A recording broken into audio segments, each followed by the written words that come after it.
ನಾನ್ ready, ಹೊರಡೋಣ. ಏನಶು, ಮದ್ವೆಗ್ ಹೋಗ್ಬೇಕು, ready ಆಗಿ ಅಂತ ಹೇಳಿದೀನಿ, ಹೀಗೆ ಕುತ್ಕೊಂಡಿದ್ಯಲ್ಲೇ? ನನ್ಗೆ ಇಂಟ್ರೆಸ್ಟ್ ಇಲ್ಲ, ನಾನು ಬರಲ್ಲ, ನೀವು ಹೋಗ್ಬಿಟ್ಟು ಬನ್ನಿ. ಏನಶು, ಎಲ್ಲಿ ಕರೆದ್ರು ಬರಲ್ವಲ್ಲ ಅಶು? ನೀನು ಅಷ್ಟೇ, ನಿಮ್ ಅಣ್ಣನೂ ಅಷ್ಟೇ. ಅಪ್ಪ ಅಮ್ಮನ ಜೊತೆ ಬರಕ್ ನಿಮ್ಗೇನಾದ್ರು ಅವಮಾನನಾ?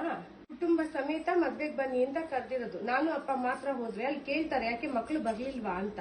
ಯಾವಾಗೂ ಈ ತರ ಮಾಡಬಾರ್ದು ಅಶು. ನಾವು ಒಂದ್ ಕಡೆ ಹೋಗ್ಬಿಟ್ಟು ಬರ್ತಾ ಇರ್ಬೇಕು. ಆಗ್ಲೇ ಒಂದ್ ಮದ್ವೆ ಮುಂಚಿಗೆ ನಾವು ಹೋದ್ರೆ ಅವರು ಬರ್ತಾರೆ. ಇಲ್ಲ ನಿಮ್ ಮದ್ವೆಗ್ ಯಾರು ಬರೋದಿಲ್ಲ. ಹೀಗೆ ಮನೇಲಿ ಕುತ್ಕೊಂಡಿರೋ ಜಾಗದಲ್ಲೇ ಕುತ್ಕೊಂಡ್ರೆ. ಯಾಕಮ್ಮ ಇಷ್ಟೆಲ್ಲ ತಿಂತ್ಯಾ? ಚಿಕ್ಕ ಮಕ್ಳಿರುವಾಗ್ಲೇ ಎಷ್ಟೋ ಚೆನ್ನಾಗಿತ್ತು, ಎಲ್ಲಿ ಕರೆದ್ರು ಬರ್ತಾ ಇದ್ರಿ. ಈಗ ತುಂಬಾ ಬೆಳೆದ್ಬಿಟ್ಟಿದ್ದೀರಾ, ತುಂಬಾ ದೊಡ್ಡವರಾಗೋದ್ರಿ ನೀವು. ನಿಮ್ಗೆ ಇವಾಗ ನಮ್ ಸಂಕಟ ಅರ್ಥ ಆಗಲ್ಲ. ನಾಳೆ ನಿಮ್ಗೂ ಮದ್ವೆ ಆಗಿ ಮಕ್ಳು ಆಗ್ತಾರಲ್ಲ, ಅವರು ಹಿಂಗೆ ಎಲ್ಲೋದ್ರು ಅಲ್ಲಿ ಬರ್ದೇ ಇರ್ತಾರಲ್ಲ, ಆವಾಗ ನಿಮ್ಗೆ ನಮ್ ಕರಳಿನ ಸಂಕಟ ಅರ್ಥ ಆಗುತ್ತೆ. ಹೋಗ್ ರೆಡಿ ಆಗು, ಬರ್ತಾ ಇದ್ಯಾ ಅಷ್ಟೇ. ಯಪ್ಪ, ಈ ಮನೇಲಿ ನನ್ಗೊಂದು ಫ್ರೀಡಮ್ ಅನ್ನೋದೇ ಇಲ್ಲ. ಏನೋ